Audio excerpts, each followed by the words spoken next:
Jacob avait 12 enfants. Ces 12 enfants constituent les tribus d'Israël. Nous, comme nous avons accepté le Seigneur, nous avons accepté l'Évangile, nous bénéficions la même bénédiction que les bénédictions qui ont été données à la postérité d'Abraham. Les mêmes bénédictions que les enfants, les descendants d'Abraham ont reçues, c'est les mêmes bénédictions que nous devons avoir. Pourquoi cela? Par le fait que nous avons accepté l'Évangile et nous avons été baptisés, nous sommes devenus des enfants de Dieu, le Fils de Dieu. Au même titre que les enfants d'Israël. Et lorsque nous sommes arrivés, nous sommes devenus à ce titre-là, alors nous bénéficions la même bénédiction. Nous pouvons être des enfants adoptifs dans la maison d'Israël. Et nous avons le même privilège.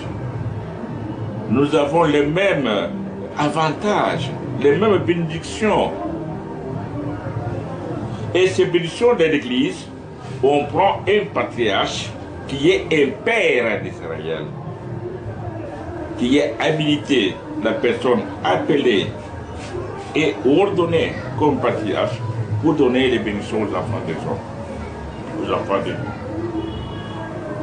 Alors, chaque enfant de Dieu qui reçoit cette bénédiction doit appartenir à un des tribus d'Israël. Et comment cela arrive? Cela n'arrive que lorsque le Seigneur a révélé ses lignages au patriarche. À ce moment-là, la personne, l'intéressée, va recevoir les bénédictions spéciales du lignage de cette tribu-là, soit d'Éphraïm, soit de Ruben, soit de Juda, soit de Manassé. Donc, et il y a Nephtali et les autres enfants de Jacob. Alors, maintenant, dans le cas, si le Seigneur révèle ce lignage, le patriarche est obligé de pouvoir donner le lignage à cette personne avec toutes les bénédictions qui sont afférentes. Si le Seigneur n'a pas révélé ce lignage-là, la personne doit recevoir les bénédictions dont suivant la postérité d'Abraham.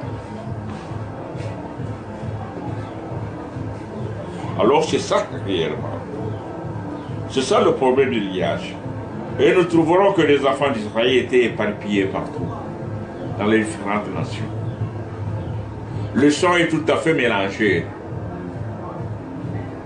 Donc on peut dire que dans chaque nation, il y a les fils d'Abraham qui sont là, qui ont le sang d'Israël. Mais il n'y a pas moyen de le connaître comme ça. Mais il faut que le Seigneur puisse vous le révéler pour le connaître.